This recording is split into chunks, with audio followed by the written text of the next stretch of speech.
I'm super excited to be joined here by a special guest today. He is a great YouTuber. His name is Dan, Voice of Geekdom. Dan, ready to talk some Mandalorian? Am I a great YouTuber? That means a lot coming from you, but I'm not sure I'm quite there yet. Yeah, I'm excited to chat to you about The Mandalorian. I'm super excited for season 2. So yeah. So let's talk a little bit about you, Dan, first, and then we'll jump into the discussion. Voice of Geekdom. What kind of videos do you make?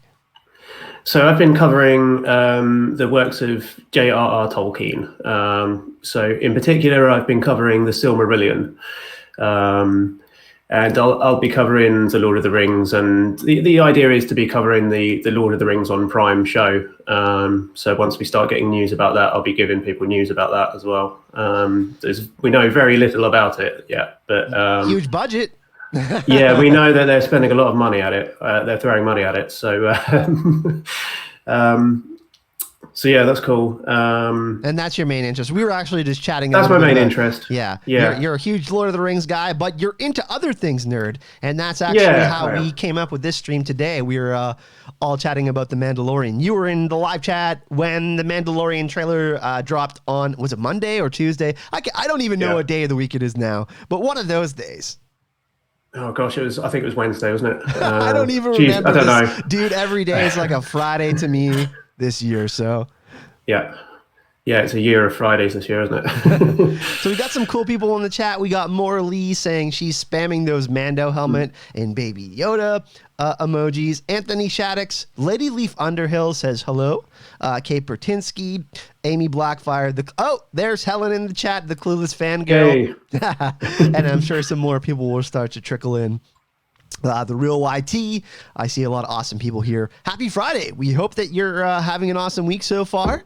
And we're going to just kind of, start talking about, we're going to talk, I guess we can explain what we're doing today. Talking a little bit about the trailer. We're going to discuss that. They didn't give too much away, but there still is some pretty fun topics that we can discuss, some big kind of focus points. We'll talk maybe about that Ilum planet, and we'll talk about Ahsoka, Sabine, Wren, that kind of thing. And then we'll kind of talk about, we have actually a really great question from Maura Lee, and just kind of some focus on some of the things that me and Dan have talked about privately, some of the plots and arcs for season 2. So Dan, we were chatting about the trailer a little bit earlier before we went live. What was your impression of the trailer?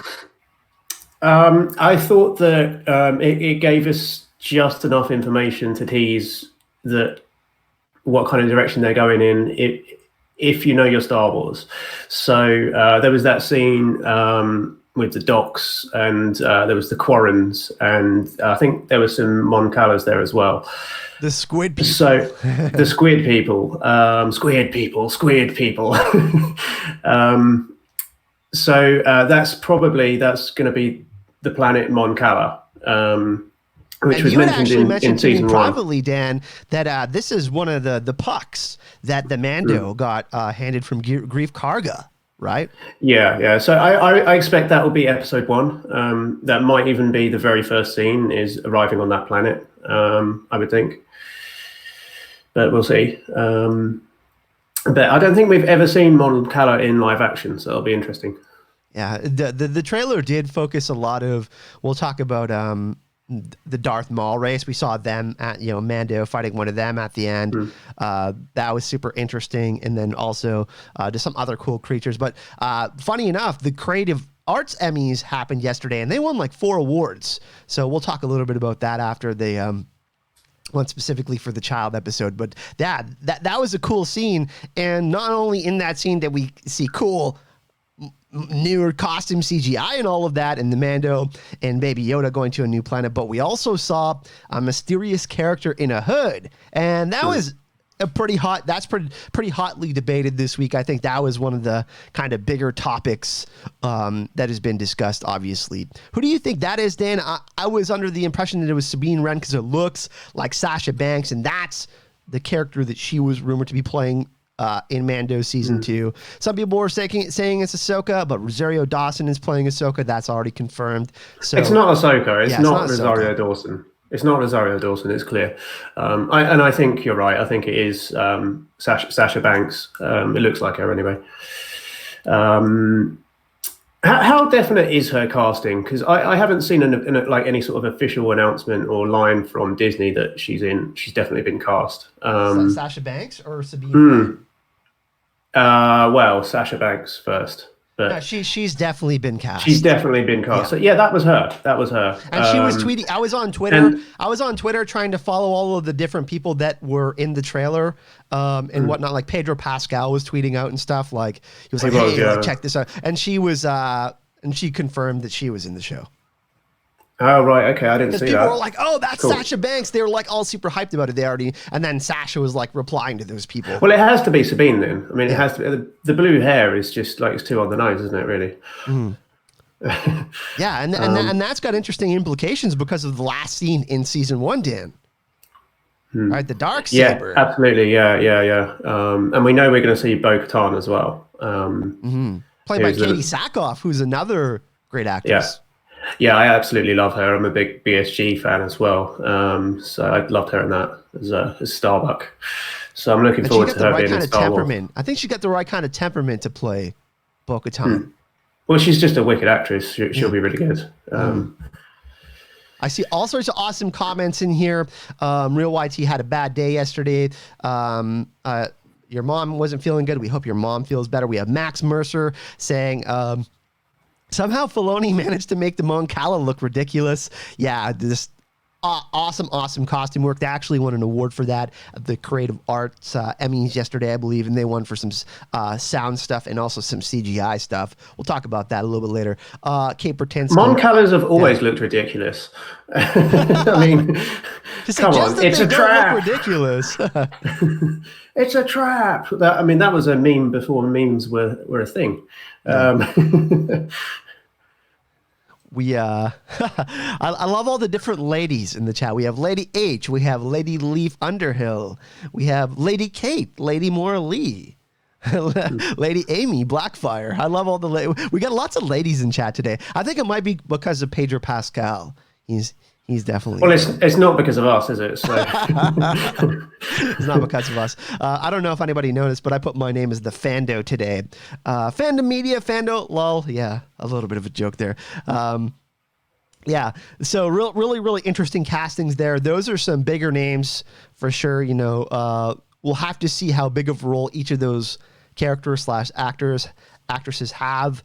We don't really know yet, but it's certainly interesting that she's showing up on that specific planet. Like, is she tracking the Mando? Like, what is she doing? Because obviously she has a really big role in giving Bo-Katan the Darksaber, and we know that Moff Gideon has the Darksaber and they're tracking Baby Yoda. So maybe there's this like shadow force that's, kind of monitoring them, because we know that they dispersed also at the end of season 1. The armorer and she left. They got raided by the rest of the Empire forces and whatnot. So they're kind of scattered too, right? And Moff Gideon has something that's usually something that brings the Mandalorian people together, which is kind of an issue since he's on the bad side, essentially. Yeah, don't forget as well, this ties in with the finale to Rebels as well. So the last time that we saw Sabine, she was off looking for Ezra Bridger, which is another big mystery, which we might get into at some point. So I would very much like to see some sort of resolution to that, because I really loved Rebels.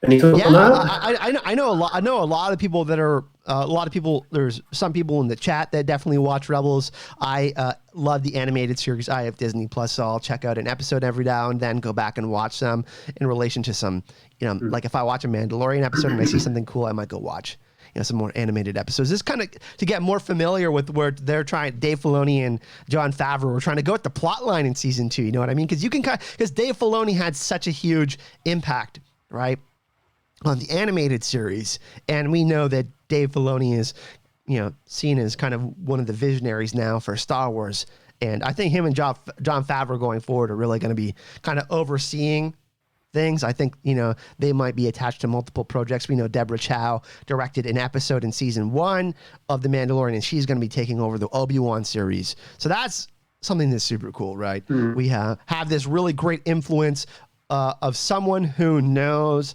Star Wars lore to the T. Like he knows it like the back of his hand. Yeah, definitely. He's sort of the apprentice to George Lucas indirectly, but yeah, it's in the right hands, isn't it, with him? And Jon Favreau, big fan of him for years. So they'll both it's be it's a directing super an team. episode. Both of them are directing an episode in season 2.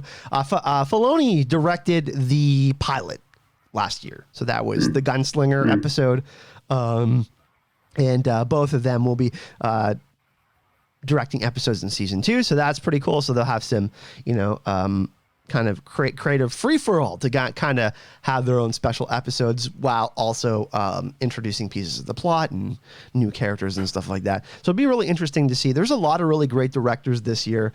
They have Peyton Reed from Ant-Man, who's someone else who's going to be directing an episode. Robert Rodriguez from Dusk Till Dawn, Alita Battle Angel, those types of movies, is going to be joining. Sin City. He directed Sin City, or was co-director of Sin City. So that'll be, they got a really interesting bunch of great directors. Also, the character Carl, who plays Grief Karga, Carl Weathers, is directing an episode. And I believe Rick Famuyiwa, who directed kind of, the more westerny, Kurosawa vibey episodes last season. So the Magnificent Seven type episode, that was him. Sorry. That was actually no. Sorry, he directed The Prisoner, I believe, the spaceship episode. I'm gonna let's go check. I'm gonna have to go check. Okay.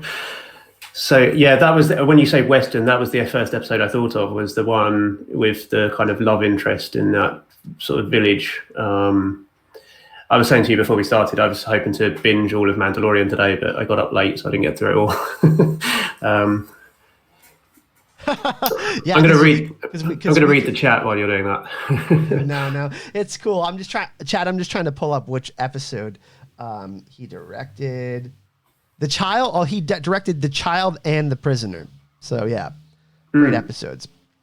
Yeah, The Prisoner was a very good one. Yeah, it had all like Bill Burr and all of the great Natalie Tanya. They had all of the great costume work, and yeah, that was a great episode. That was one of my favorites because it had that scene where like the Mando was hunting them like aliens. That was pretty sweet. So yeah, he's going to be directing an episode in season 2 again. They're bringing him back. I guess we can kind of pivot towards the question that Maura Lee had. I'm just going to go into StreamYard here so I can go check it out. What do you think will be the main focus of season 2, Maura Lee says, as far as the story plot goes, and what characters are you most hoping to see? So what do you think is the main plot point of season 2? Is it finding Baby Yoda's planet? Is that kind of like saving him? Well, that was what I thought up until the trailer. I thought that we would probably see some actual lore and background for the Yoda species for the first time ever. I thought that would be the direction they would go in, but the voiceover, the whole thing about, I know it was from season 1, the voiceover, wasn't it? It was lifted from the finale, from the armorer lady.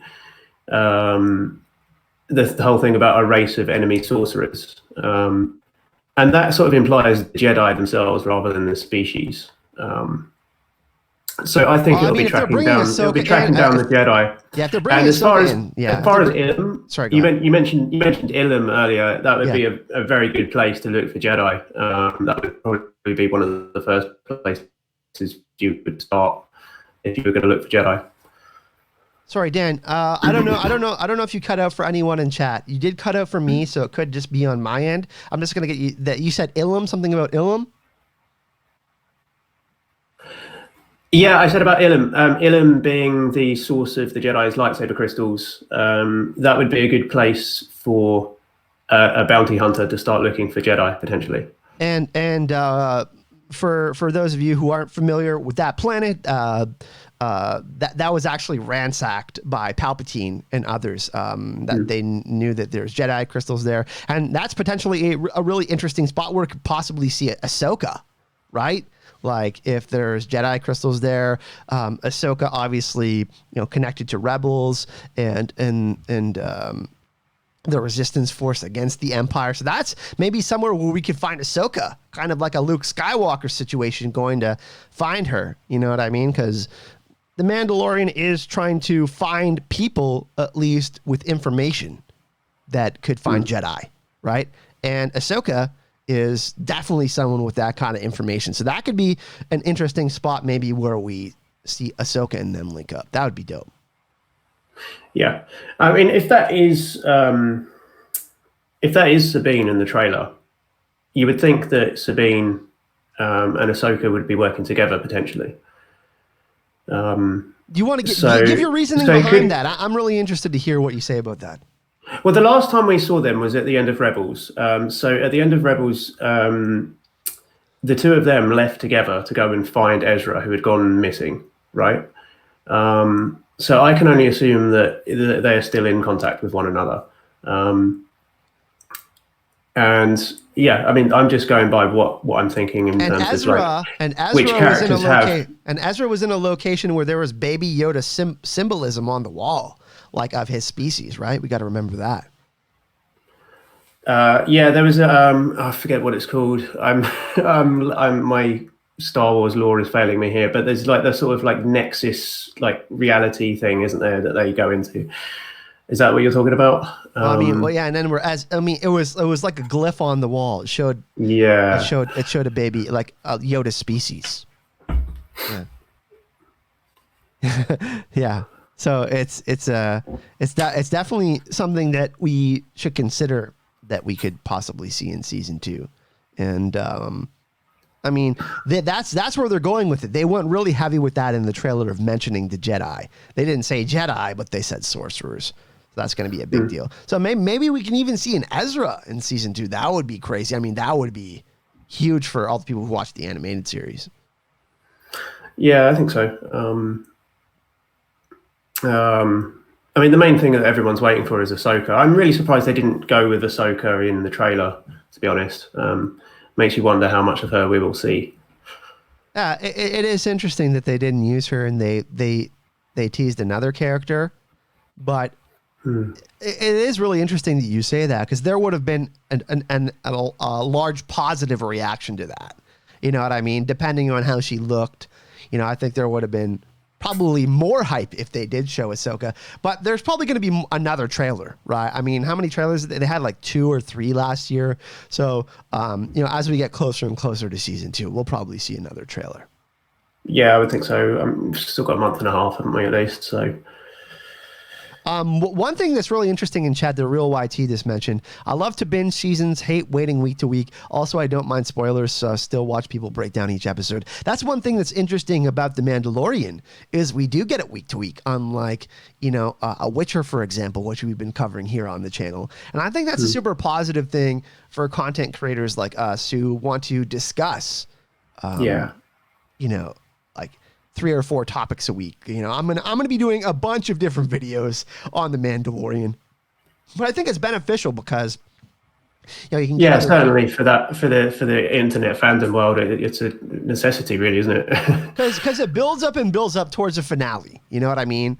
And then once you get to the finale, everybody's so excited to finally see like the big payoff of the season. You know, and I think, you know, everybody watches at their own pace. I'm not knocking binging shows, because I love binging shows.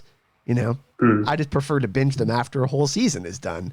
Yeah, it's like I love The Expanse. I think The Expanse is one of the best shows on television at the moment. Maybe the best show on television since Game of Thrones finished. And you can't really cover that like this, because you have to binge it, because it all comes out at once. Hopefully Amazon. I love that show, by the way. At DragonCon last year, I interviewed Stephen Strait and Wes Chatham at DragonCon. We had 20 minutes with them. They are so passionate about that show. They are. Yeah. I think Amazon will give them all the seasons they want to complete the whole series, because. I hope that Amazon change their business model before the Lord of the Rings show comes out to allow for weekly. Yeah, I really hope they. Well, they go in that direction. It with some shows though. Like The Boys, like they released 2 or 3 episodes right for the beginning of the season, and now it's weekly. So I think that business model is, I mean, look at what Game of Thrones did in the final season.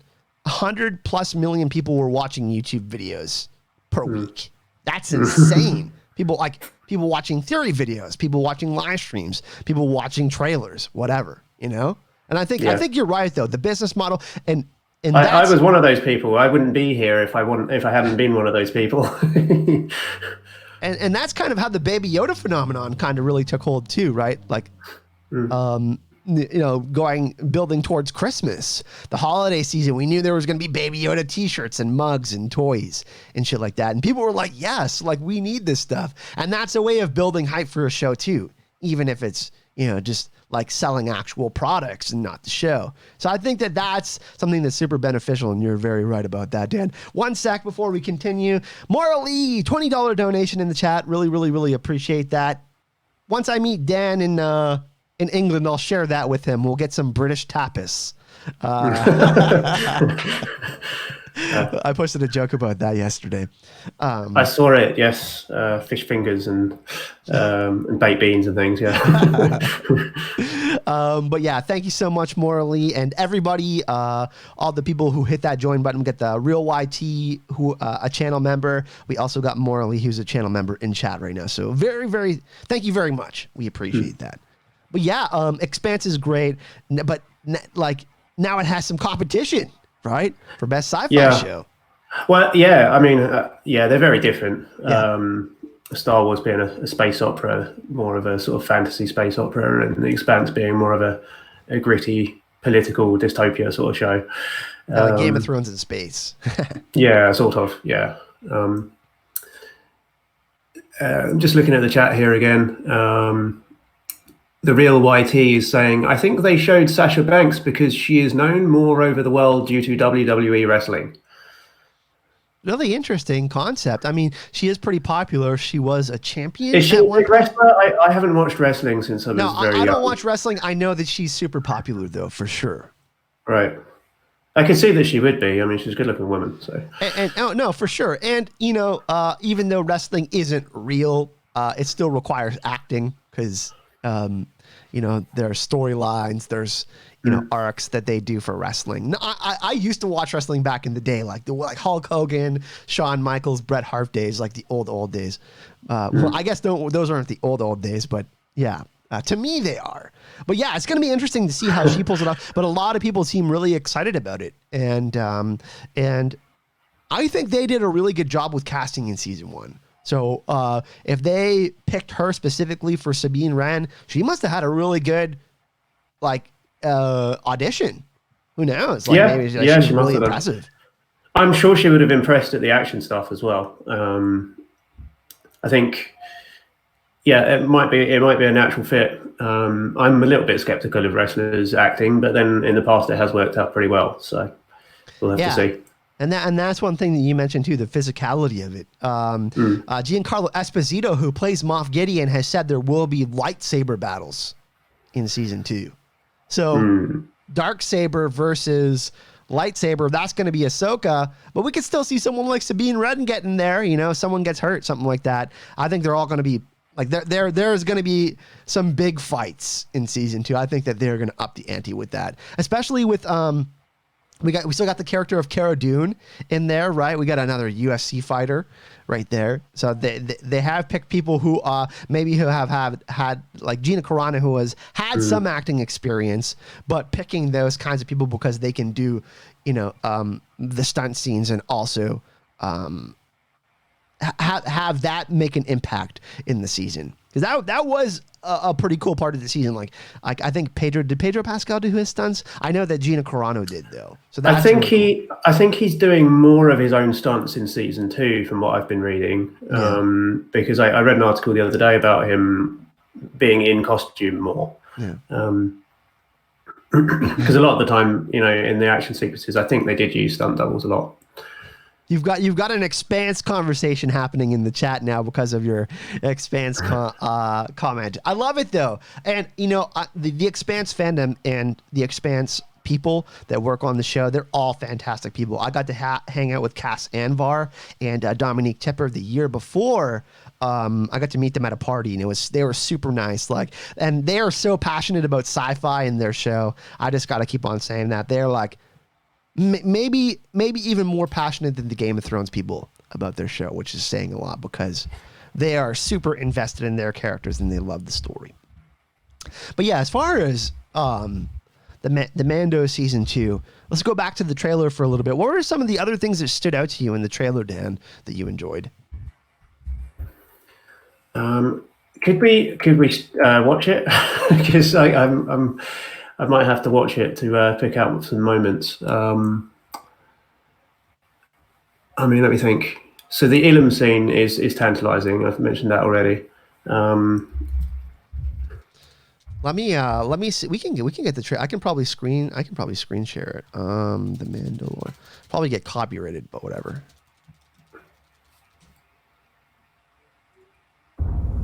Can you hear that? I cannot hear. So yeah, I would have to mute you. I would have to change all the settings and stuff like that.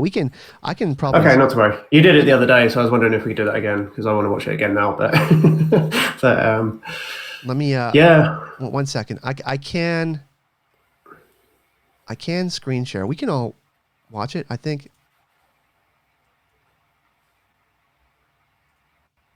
people will be able to see it. So you mentioned this the other day. Chat, can you see it?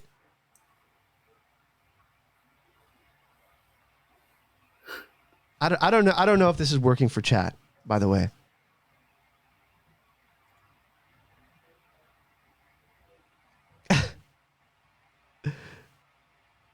I don't. Let me adjust this. Chat, is this working for you? Just let us know. Because I can restart it and we can. Can you see this, Dan? I can see it. Okay. I can't. The real YT says yes. Okay, there will be no sound because I would have to mute Dan. I would have to change all the settings. But I'll move it back. So let's watch the trailer. So we got the first scene. Here we have the planet. The Mando's ship looks all messed up, right? Before he gets to the planet. What are your thoughts on that? Like, has he just been in a space battle or something? Or well, we've got the hangar door open, and we've got one of the engines on the fritz. Yeah. So, yeah, it's either a battle or he's taken a hit. He's banged into an asteroid or he's banged into something. Because they do show a shot later in the trailer. I think it's like he's flying. I certainly don't recognize the planet either. He's flying because look at this shot later in the trailer. He's flying beside some ships, right? So, like, is that hostile though? Like, look, because they're chasing him, right? Like, is there because? No, he seems to be flying in formation with the X-wings, doesn't he? You think so? I think so. I mean, they're locking their air spoils in attack position there, though, aren't they? So maybe they're going into battle, but yeah, like he could have found some support, right? I mean, he's trying to find allies wherever he can find them. As I said to you the other day, I mean, the rebellion would be another place to look for Jedi as well, because we know that there's an association there.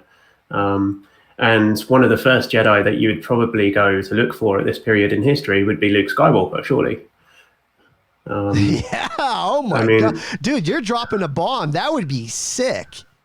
I mean, we're not going to see him, are we? But a young Luke Skywalker. Yeah, I mean, he's the most famous Jedi in the galaxy at this point, is he not? So where is he? I mean, we know his fate from the Disney movies, but. All right, let's continue. Let's go back to.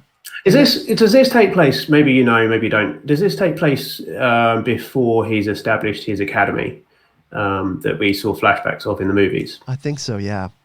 Yeah, I think it would be, wouldn't it? So he would be pretty young, right? He would be like 20-ish. Yeah, he'd be early 20s, wouldn't he, at this point? So and he must. We don't know anything about what he was up to at this point, do we? Yeah, really? I mean, there was rumors that we could possibly see a young Luke Skywalker, but hey, Rick, what's going on? We got Rick Hoppy in the chat. Let's go to the next scene. So, then we see the Mando. Yeah, it seems like a desert sort of planet, but quite a populated one. So because there's lots of lights in the background, right? It's really interesting. Yeah. And then they're going through the streets. And then we see the Mando is on a sand planet because that's the Razor Crest right there. You can tell, right? And there's Elum, which you talked about, where we have the Jedi crystals, right? Yeah, it's also I think it's canonically, is it not the planet that becomes Starkiller Base later on as well? I think so. I don't know where I've got that from, but, but I swear there's like a novelization or something where they establish the origins of Starkiller Base being that planet. Or there's some sort of connection there. Baby Yoda shots. Helen would know, I'm sure. Helen, we need your help in chat. Here's the scene with our squid people, and we get the Mando jetpack, which is sweet, right? We do see him use that in the trailer. This is some sort of port town. We don't know. And then there's Sasha. See, you could tell it's not Rosario. Rosario has a different. Yeah, you can also tell it's not a Togruta, or is it Togruta as the race? I think. Yeah. They don't have markings. You can tell it's not one of those because the hood's like, it would be up here. We've seen Ahsoka wear a hood, and her hood is like up here. So yeah, there's Sasha Banks. You can go even closer. You can see it's her face. And then the Mando.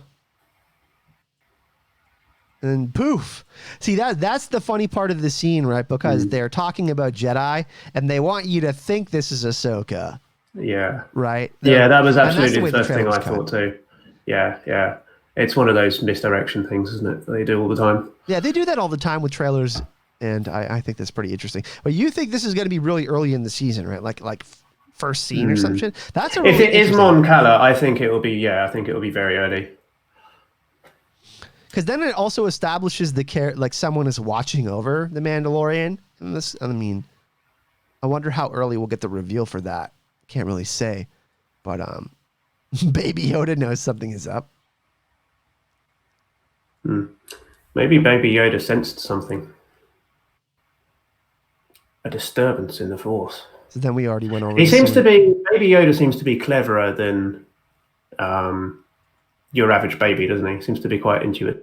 Well, I mean, we'll watch that shot at the end of the trailer. That's absolutely hilarious.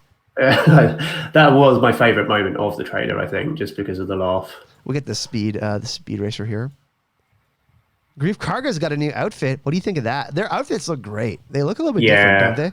They do. Yeah, I thought so. They do. I mean, hers is a little more colourful, and his is a little more ostentatious, a little more refined. It's hello, my name is Grief Karga. It looks like he's had a prosperous few months since last time we saw him. He's looked like he's become a lord or something. Maybe the absence of the Empire on that planet has been sort of kinder to him. I mean, those are some really nice digs. Some nice threads, yeah. Some top costume work on this whole show. And then we have TIE fighters. We saw Moff Gideon cut. We got more stormtroopers. So this is going to be really interesting. They look like they're. I mean, I don't know if they're under attack or they're heading out, because it seems like here they're chasing the Mando, or going somewhere at least, right? Because we saw them at the end of last season where they killed Quill, unfortunately. Yeah, they're going somewhere in a hurry. Oh man, it looks so great. Mando in that. Maybe that's. I don't know if this is in relation to that water planet we saw on the ship. And then, okay, this looks to be like the same. This is coming after. So we just saw these guys jump off the cliff with their bikes, right? And then we see the jetpack. They're chasing after him, like he just, because this looks like a similar area. They just cut it in the trailer. They try to make you confused a little bit, right? That's sweet though. Like, look at how crazy. Like, that's just an absolutely amazing. They're really upping the ante and really upping the production value this season, it seems like, right? Because they had a hugely successful first season, right? Yeah. It's really hard to actually glean any information from any of this, but I did see a suggestion that we might see Lothal as well. Say that again, sorry? we might see the planet Lothal, and some of the scenes early on in the trailer might be there. Very cool. What do you think could transpire there? Well, that's the Ezra plot again, because that's his home planet. So maybe we'll see that. Also, some people have suggested the trailer that one planet is Kamino, possibly Kamino. We did see Dr. Pershing in the first season. We know that Kamino is more. Isn't it a water planet?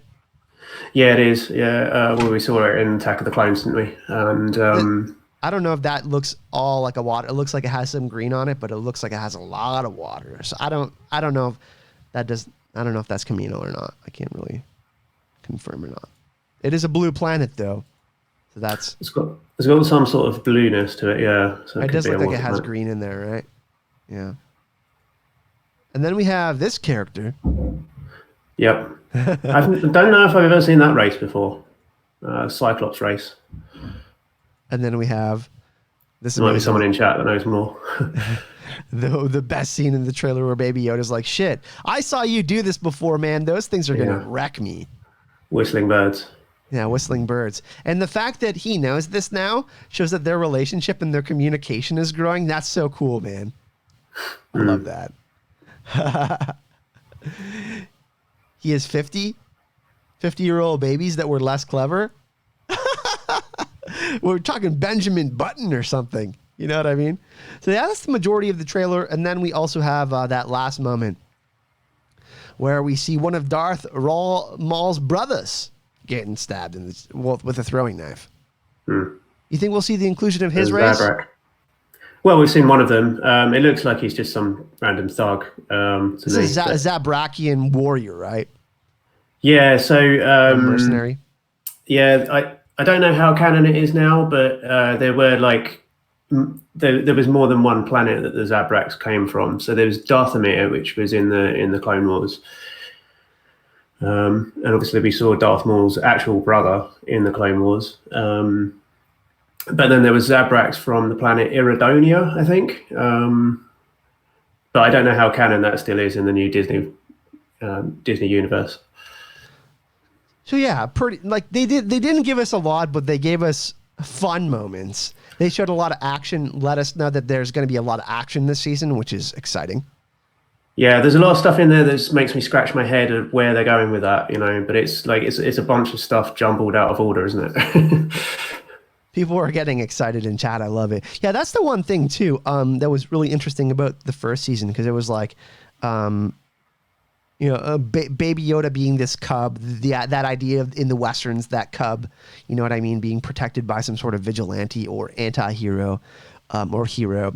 And their journey was really the main plot in season one. The Mando finally understanding that this is something that he had to do. This is the way that he had to protect his child.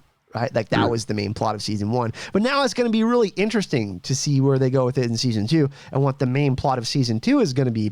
Obviously, with the armorer in the trailer, she's saying like, "Hey, this is your prerogative. This is what you got to do. This is your responsibility to get this kid to his planet or his people."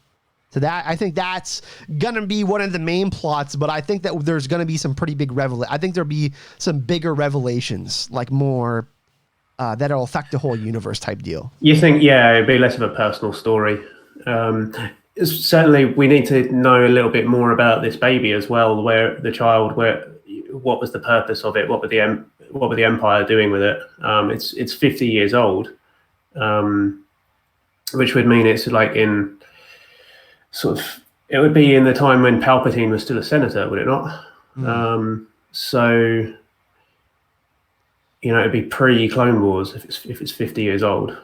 And we know how powerful Yoda was, and we saw Baby Yoda was pretty powerful at the age of 50 as a baby. Absolutely, yeah.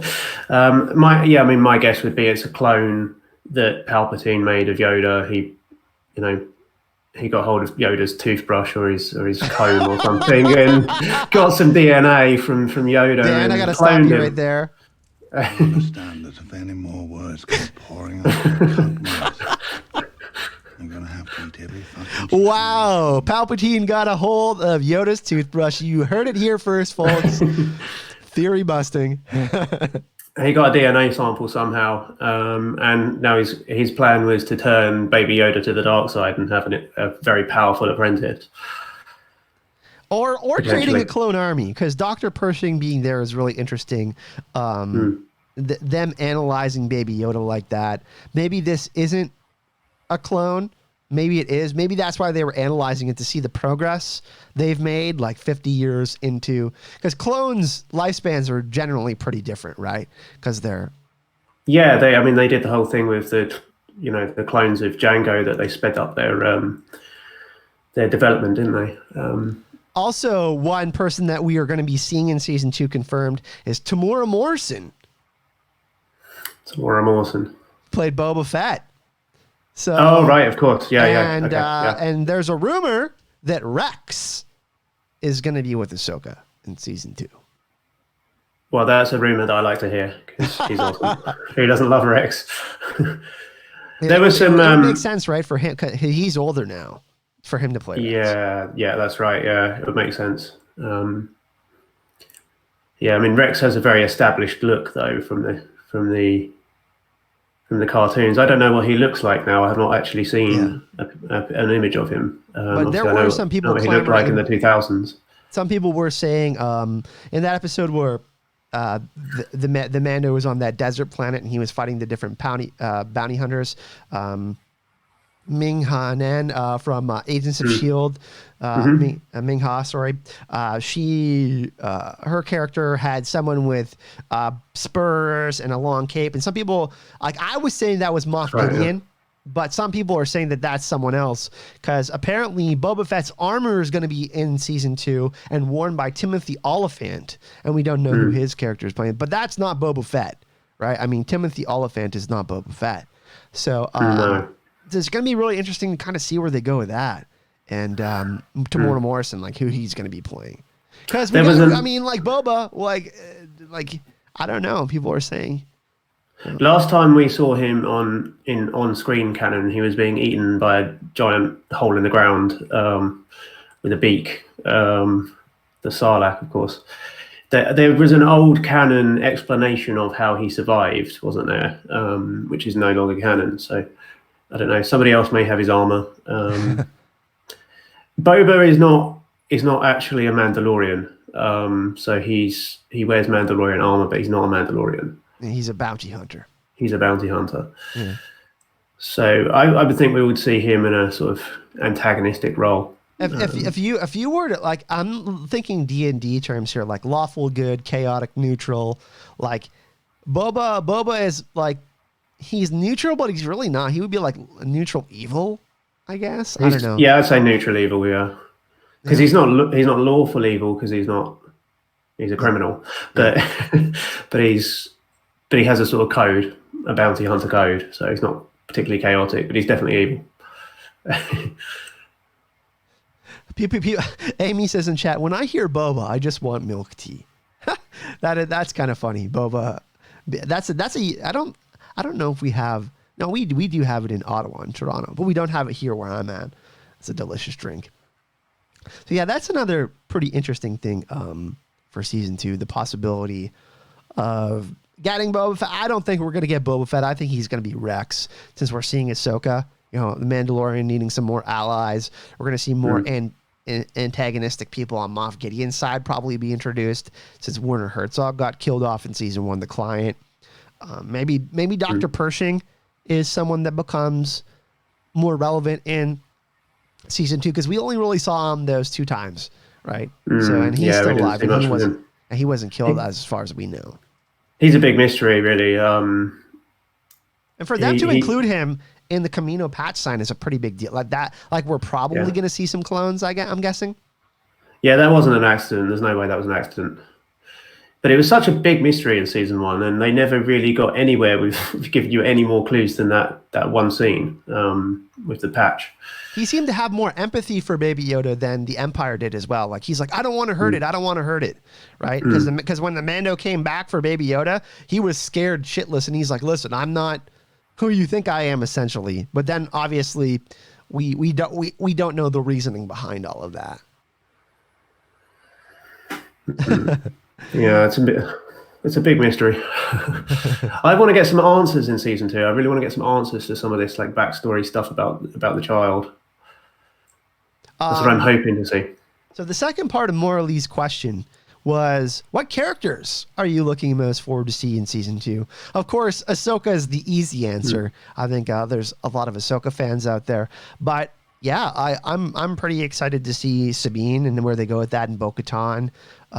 Those 3 female characters. If Tamora Morrison is really in season 2, then Rex, one of my all-time favorite characters from Star Wars. But I think Ahsoka is the number one for me, right? Because she's a badass Jedi fighter.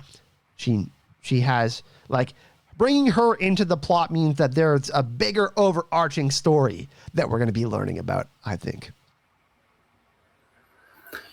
The character that I'm most looking forward to, that we know we will see, I think is probably Ahsoka. But the actor I'm most looking forward to seeing is probably Katie Sackhoff, because I love her. Rosario Dawson I like too, but Katie Sackhoff is a legend for me. Yeah, she was so great at Starbuck in Battlestar Galactica.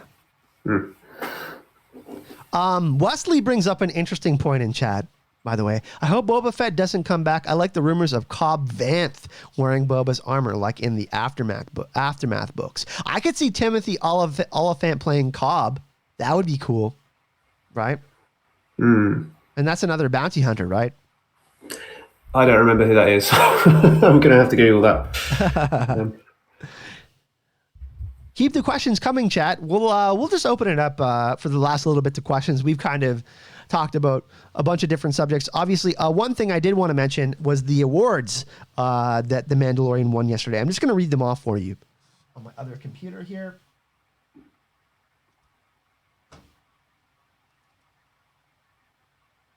So The Mandalorian won Creative Arts Emmy for Outstanding Production Design for Narrative Program Half an Hour, Chapter 1, the first episode.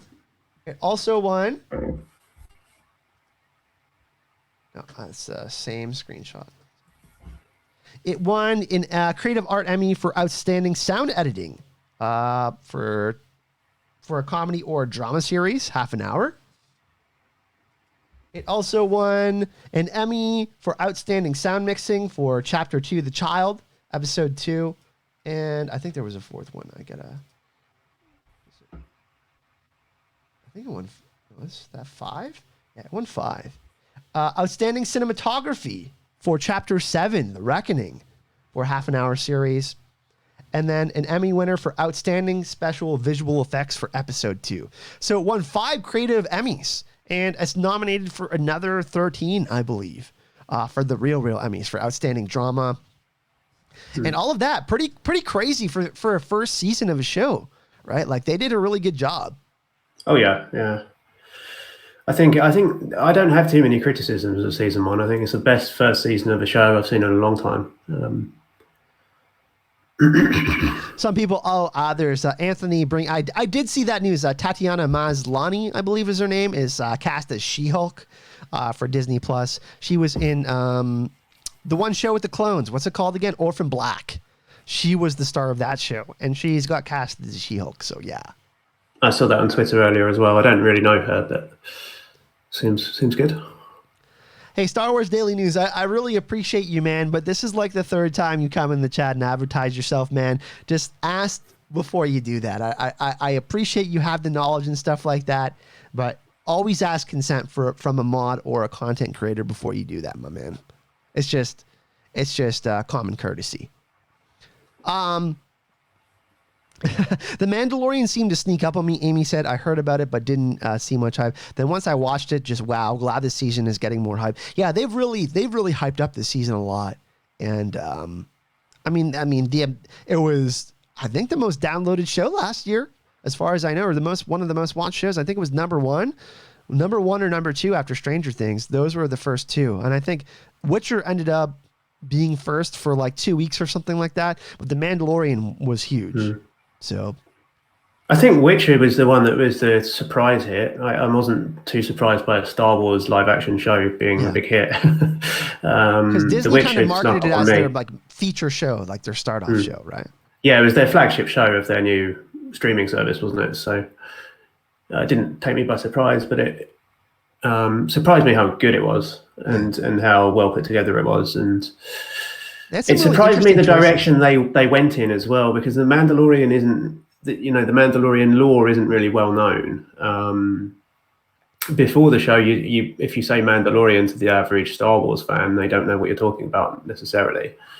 I know Mandalorians from the Clone Wars, obviously, and I know them from a few video games. But your casual Star Wars fan doesn't know Mandalorians.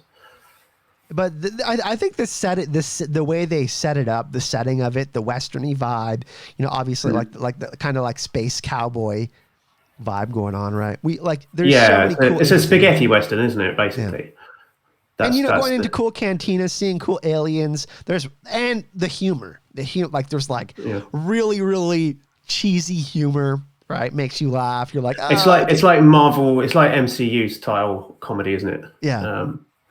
Which it really works is. really well. It's very Jon Favreau-esque comedy, right? He's like very satirical and I really, and like fun dry comedy.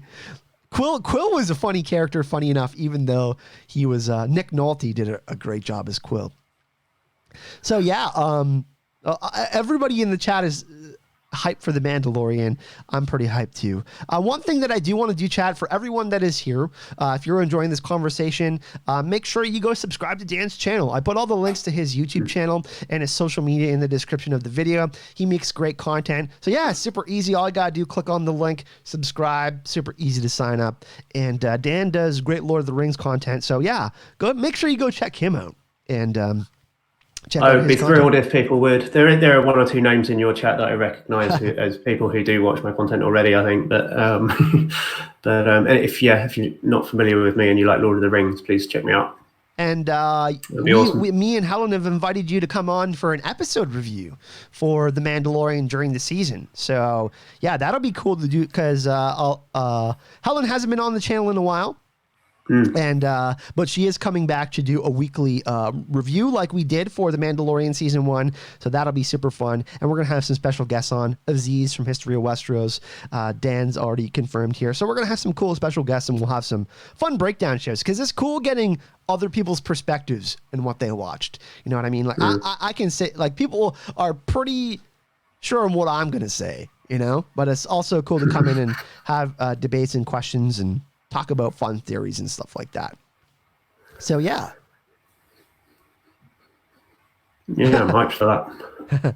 So that's pretty much going to do it for today. Dan, just like one fun thing that you would have to say that you are most looking forward to in The Mandalorian season 2 before we head out here. I would be interested in seeing the backstory behind how Moff Gideon got the Darksaber. Where did he get it from? What happened to the last person that we saw in her hand? What's his whole deal? Because we didn't really find out too much about him. We found out that he was an Imperial officer during the Purge, and Din Djarin seemed to know a bit about him, but we didn't get that whole story. And that's why I'm excited again about Katie Sackhoff and Ahsoka coming back and getting that story. Hopefully we'll get that told in flashbacks.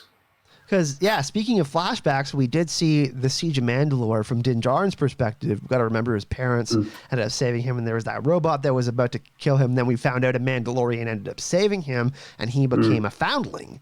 So obviously there's some history between Moff Gideon and the Mandalorian. They know a bit about each other, and I think that there's going to be more revealed about that. And we'll see the implications of how Moff Gideon got the Darksaber. Did he get it during the Siege of Mandalore? Did he duel Bo-Katan for it?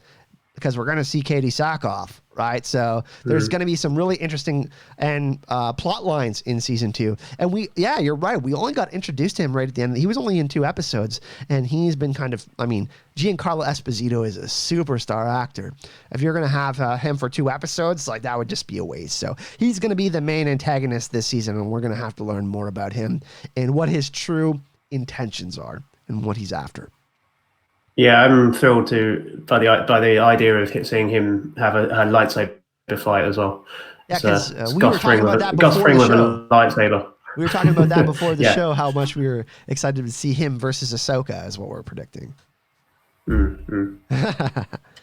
Amy says Dan's content is so well done. He has a wonderful narrator voice. I know. I'm so jealous of all the Brits. Gemma, Dan, In Deep Geek all get to have this awesome friggin' voice, and you have to listen to my idiot ass like this. So yeah, thanks everyone for. Sorry, go ahead, Dan. There are certain advantages that we do have as British people, and one of them is definitely being able to do voiceovers really well.